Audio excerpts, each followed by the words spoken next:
नमस्कार दोस्तों, मैं हूं शिवराज सिंह। स्वागत है आपका मेरे चैनल में। दोस्तों, आज की वीडियो में हम लोग पढ़ेंगे ऋग वैदिक या पूर्व वैदिक कालीन धार्मिक तथा दार्शनिक विचार को आज की वीडियो में हम लोग पढ़ेंगे। इसका समय काल दोस्तों आप 1500 से लेके 1000 ईसा पूर्व तक माना जाता है। ठीक है, चलिए। ऋग वैदिक काल में धर्म एवं धार्मिक विचारों के ज्ञान हेतु ऋग्वेद एकमात्र उपलब्ध स्रोत है जो धार्मिक ग्रंथ है।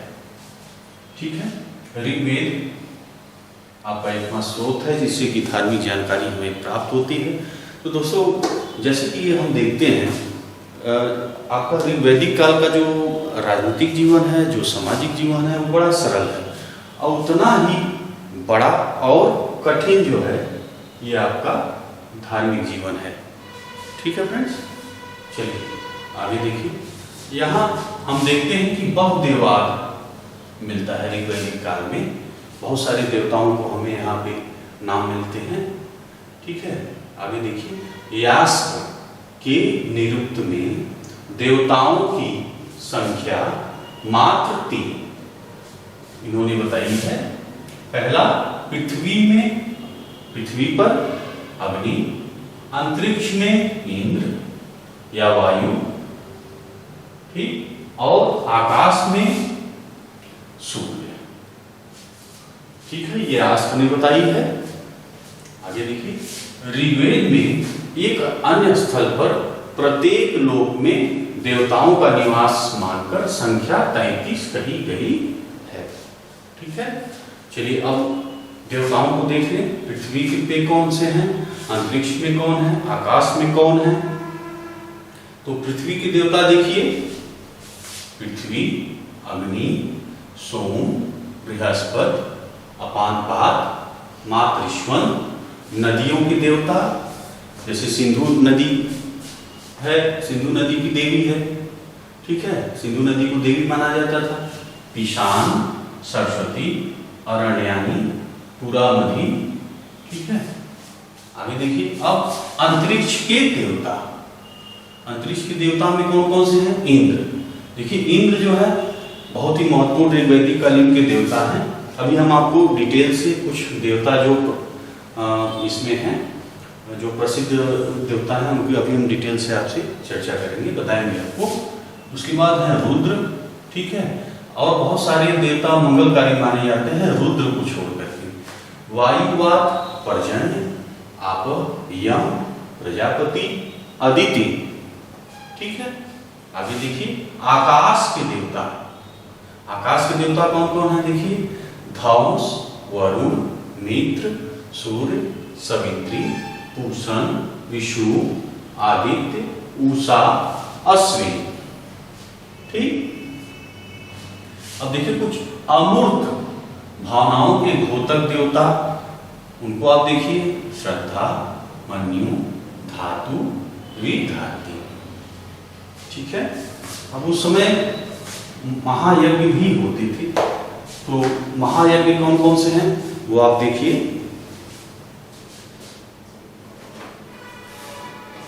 प्राचीन भारत में यज्ञों को पवित्र अनुष्ठान माना जाता था। इन यज्ञों की संख्या कितनी थी? 5, इसलिए इन्हें पंच महायज्ञ कहा जाता था। ठीक है, कौन कौन से थे महायज्ञ वो आप देखिए। पहला, ब्रह्म यज्ञ। इस यज्ञ का उद्देश्य गृहस्थ आश्रम में रहते हुए स्वयं तथा अपने परिवार के प्रत्येक व्यक्ति के ज्ञान का विकास करना तथा ऋषियों के प्रति कृतज्ञता प्रकट करना होता था। इसे ऋषि यज्ञ भी कहा जाता था। इसमें स्वाध्याय तथा संध्योपासना 2 कर्म आते थे। ठीक है, महायज्ञ में पहला क्या हो गया?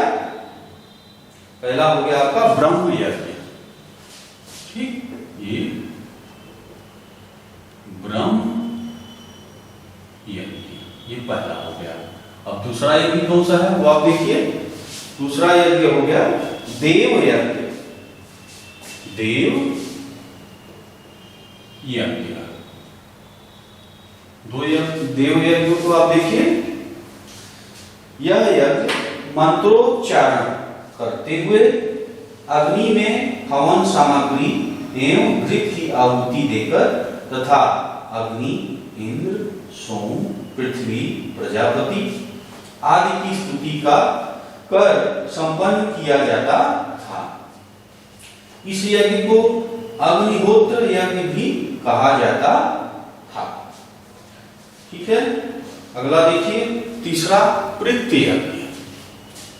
तीसरा पृथ्वी यज्ञ। पृथ्वी यज्ञ क्या है वो आप देखिए, पितरों की आत्मा। ठीक है, पितरों की आत्मा, पितरों यानी कि जो अपने पूर्वज थे उनकी आत्मा, ठीक है, की संतुष्टि तथा शांति प्रदान करने के लिए इस यज्ञ का विधान किया गया था। ठीक है, अगला यज्ञ कौन सा है? नृयज्ञ। नृयज्ञ, ठीक है, ये ध्यान दीजिए, नी है, नृयज्ञ। नृयज्ञ क्या है वो आप देखिए, इस यज्ञ को मनुष्य या अतिथि यज्ञ भी कहा जाता था। इस यज्ञ में अतिथि सत्कार एवं मानव कल्याण की भावना निहित थी। इस यज्ञ में घर आए अतिथि का आदर सत्कार किया जाता था। ठीक है फ्रेंड्स, तो ये हो गया आपका नियम। अब अगला यज्ञ कौन सा है? भूत यज्ञ।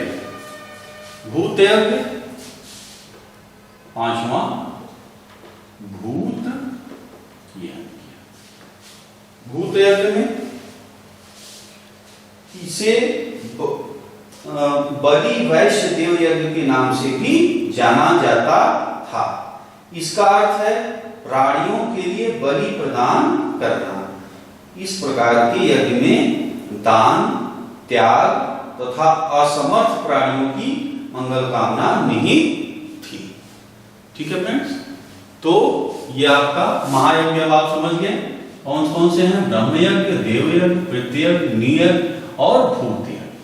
ये आपके 5 यज्ञ हैं। ठीक है, अब आगे देखिए ऋण। ऋण कौन कौन से हैं, कितने हैं? ऋण 3 प्रकार के होते हैं।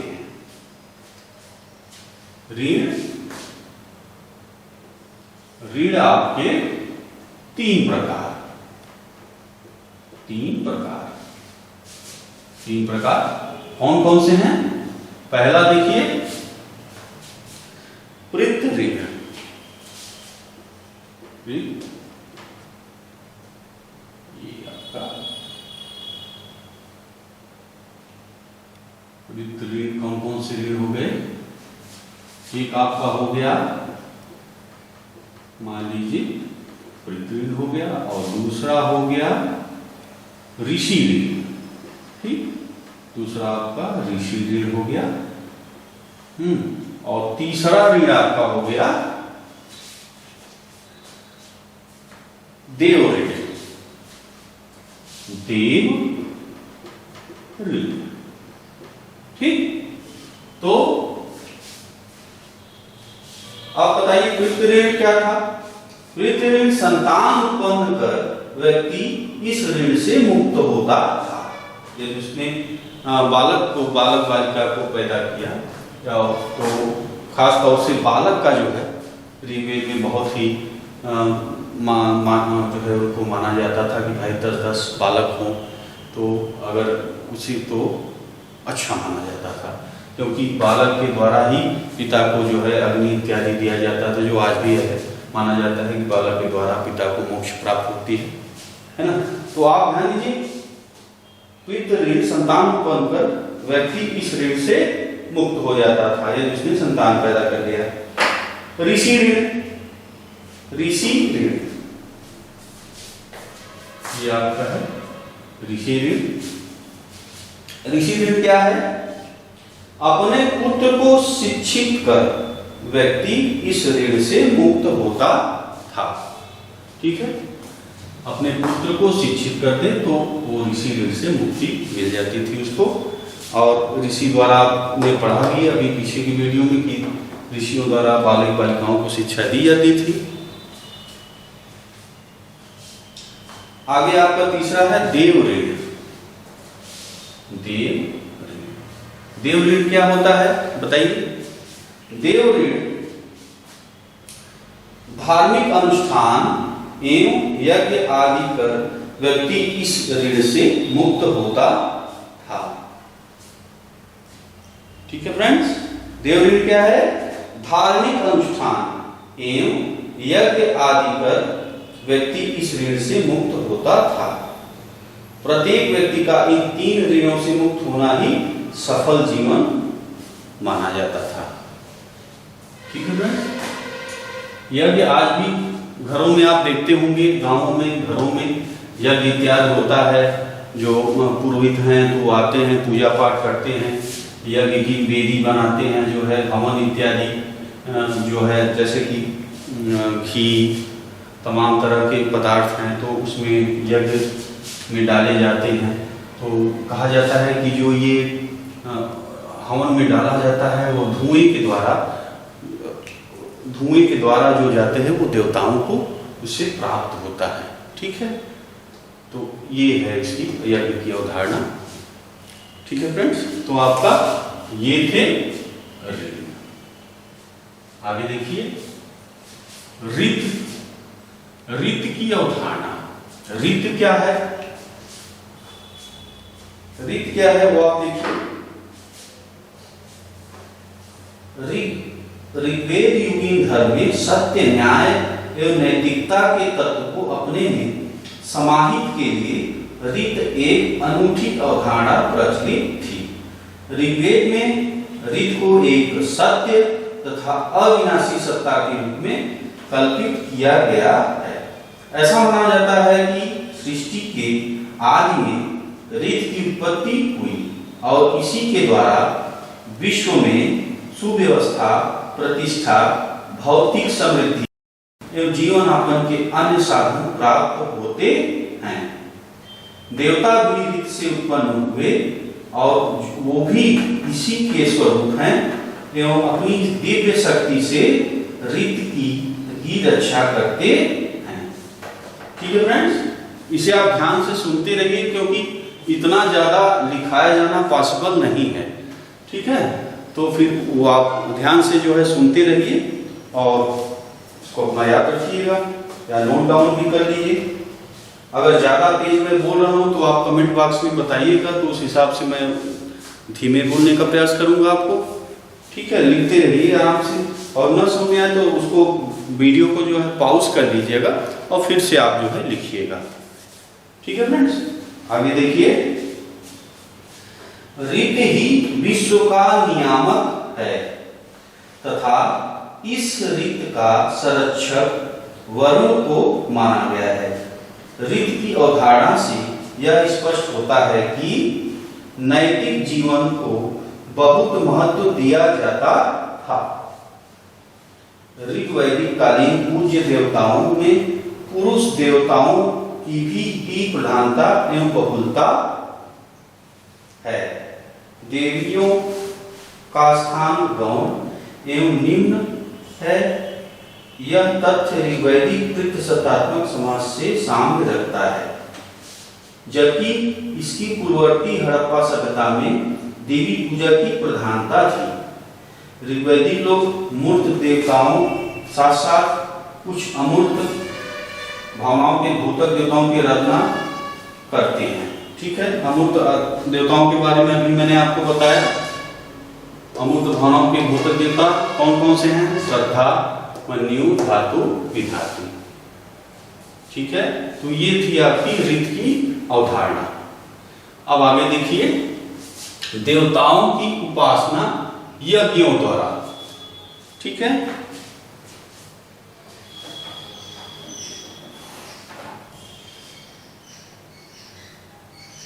यज्ञों द्वारा। यज्ञ में दूध, अभी मैंने आपसे चर्चा किया, यज्ञ में क्या पड़ता था। यज्ञ में दूध, अन्न, घी, मांस तथा सोम की आहुतियां दी जाती थी। यज्ञीय विधि विधान अत्यंत जटिल थी। ठीक है फ्रेंड्स, अब आगे देखिए, देवोपासना मुख्यतः भौतिक कल्याण के लिए।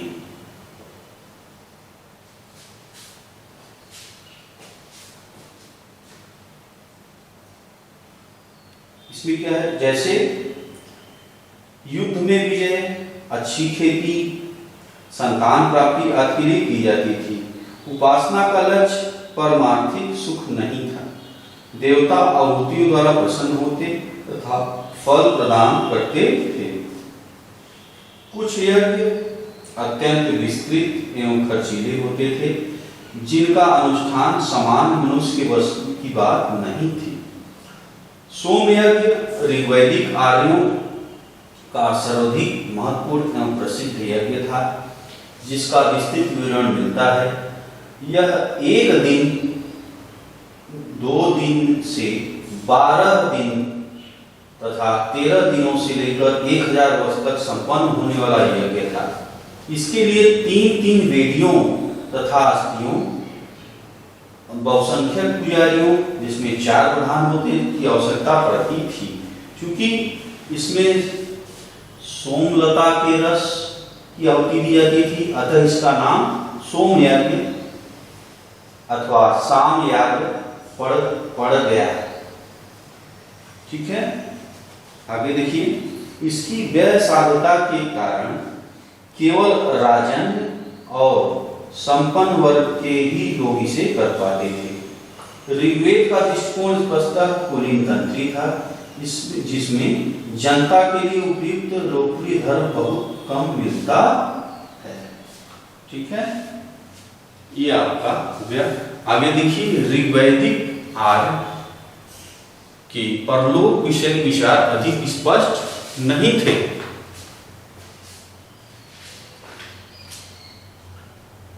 एक स्थान पर मृतात्मा को यम द्वारा शासित लोक में शांतिपूर्वक जीवन के साथ निवास करने वाला कहा गया है। स्वर्ग की बड़ी सुंदर एवं मनोरम कल्पना मिलती है। बताया गया है कि वहाँ दिन, रात तथा जल सभी सुंदर तथा आनंददायक होते हैं। वहाँ मनुष्य बलिष्ठ तथा सुंदर शरीर को प्राप्त करता है और उसका शरीर सभी प्रकार की दुर्बलताओं, आदि व्याधि आदि से मुक्त हो जाता है। पुण्यकर्मी प्राणी अपने यज्ञादि कर्मों का फल वहाँ प्राप्त करते हैं। वहाँ अश्वत्थ वृक्ष है, जिसके नीचे यम देवताओं के साथ पान करते हैं। ठीक है, तो इस तरह है आपका। अच्छा, कुछ आप इन देवताओं के बारे में भी डिटेल आप देख लीजिए, जो हैं तो बहुत ज़्यादा, कुछ की हम जो है डिटेल में चर्चा कर लेते हैं जो महत्वपूर्ण हैं। ठीक है, जैसे आप इंद्र, ठीक है, इंद्र के बारे में क्या है वो आप देखिए।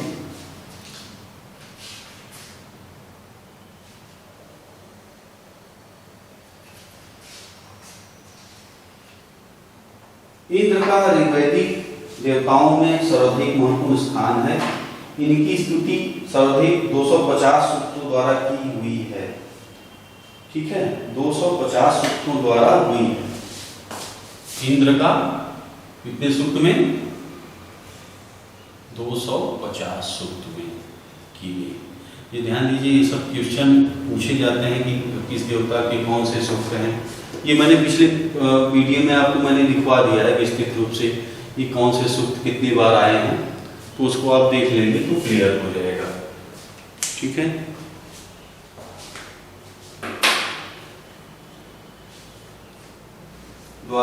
ये हो गया आपका। आगे देखिए इंद्र के बारे में। ये प्रधानतः युद्ध के देवता थे। इन्होंने पूर्वों का विभेद कर विजय दिलाई, अतः इन्हें पुरंदर भी कहा गया। यह मेघ तड़ित बिजली वर्षा देने वाले देवता थे। इंद्र का प्रमुख आयुध हथियार वज्र था। ठीक है, उसके बाद अग्नि को देखिए।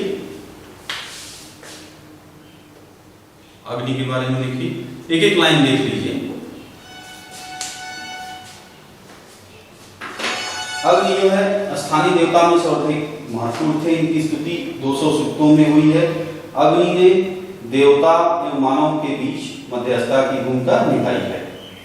ठीक है। सोम के बारे में देखिए। सोम वनस्पति का देवता था। पृथ्वी स्थानीय देवताओं में सोम अग्नि के बाद सबसे महत्वपूर्ण प्रतीक होता है। वरुण के बारे में देखिए। वैदिक काल के मुख्य देवता में इन्हें इंद्र के बाद सर्वाधिक महत्वपूर्ण माना गया है। इसकी स्तुति 30 सूक्तों में हुई है। ठीक है। इस तरह बहुत सारे देवता हैं, जैसे विष्णु आप देख लीजिए। विष्णु यह विश्व के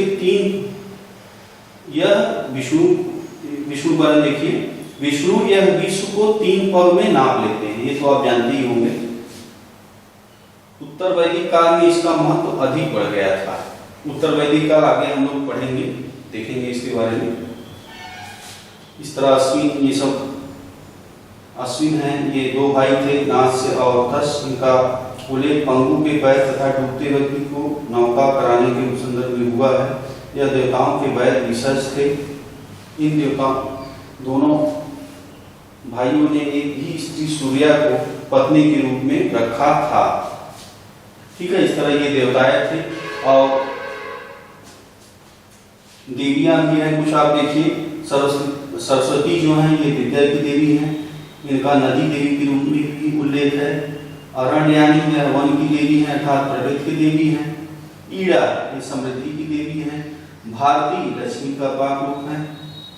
तो इस तरह बहुत सारे देवी देवता हैं। तो डिटेल में इतना जाना संभव नहीं है। अगर आपको लगता है दोस्तों कि ये सब जो देवता हैं एकदम विस्तृत रूप से आपको मैं बताऊं, तो आप कमेंट बॉक्स में बताइएगा, तो उसको अच्छे से हम जो है आपको विस्तृत बता देंगे। ठीक है फ्रेंड्स। तो ये आपका जो है कंप्लीट हो गया धार्मिक तथा दार्शनिक विचार।